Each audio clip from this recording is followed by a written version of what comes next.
check it out. I'm cracking bass at American Falls Reservoir.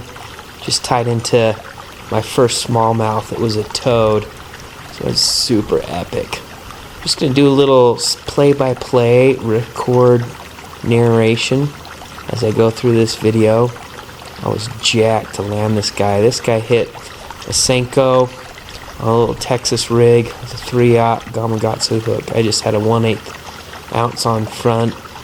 I was really jacked to get him. I'd thrown a lot of stuff and was super stoked to finally tie into one. He weighed in about 3 pounds. So I let him go, swim another day. Water was so stained. I think I just literally thumped that guy on the head when he smacked it. So there he goes. Then I tied on a baby brush hog and landed this guy. He wasn't too big, but right in the exact same spot pretty much. Stoked to get another one, and hopefully he gets as big as the other one. Let him go. Boom.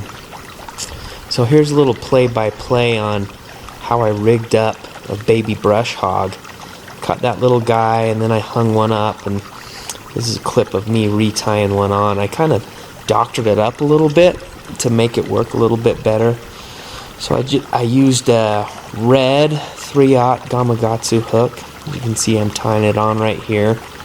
I just did a simple polymer knot, and up on the line I have a 1/8 ounce lead head weight. As you can see it sliding around up there. I didn't peg it, I just let it slide.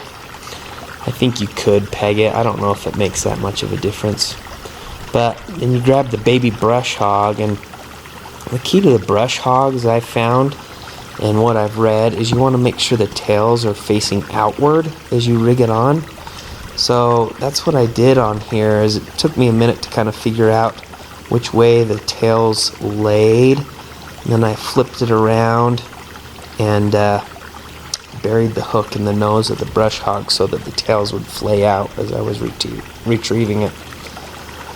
I put it pretty high through the hook so that the weight would just suck straight down onto the bait instead of banging my line on the hook. The rocks were pretty jagged, as you could see, so they would tear up my line pretty bad. Anything I could do to prevent my knot from breaking, I like to slide the plastic up over.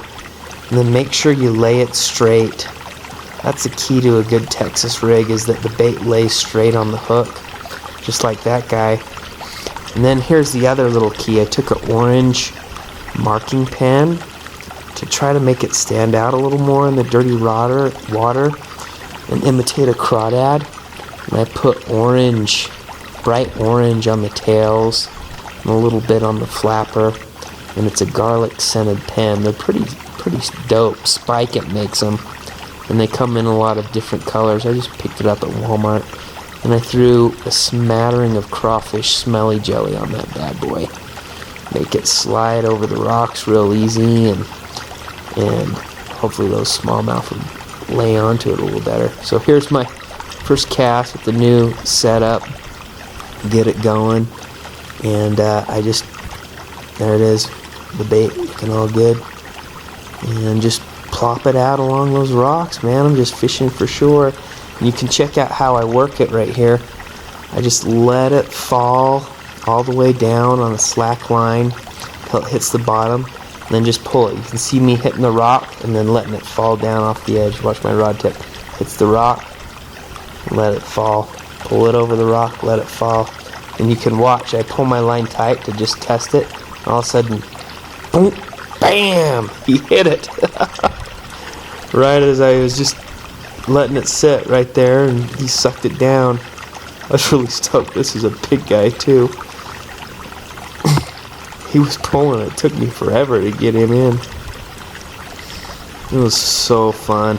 I was so excited. Just this little point at American Falls Reservoir, just fishing from shore. I only had a couple hours, and you can see it was a really good trip. I think the key was to just find a good bait that wouldn't hang up but would get down right into the rocks and in the crevices that you could pull out. I lost a lot of baits, but it actually worked pretty good. The little baby brush hog with the 1/8 ounce weight, and you can check out this little toad. Probably some of the dirtiest water I've ever fished for smallmouth bass.